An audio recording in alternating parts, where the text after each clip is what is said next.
From late July to early August, several areas in northern China experienced rare rainfall and floods after typhoons moved inland.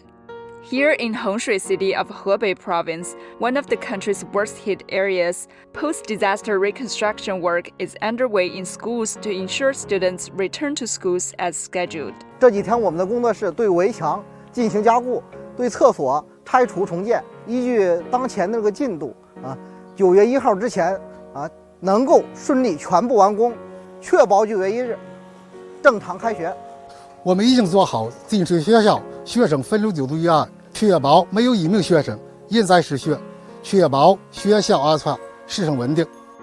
Hebei Province aims to complete post-disaster reconstruction within 2 years and will ensure that every affected student can return to school by September 1st and the affected population can return home or move into new accommodations before the onset of winter, according to local authorities.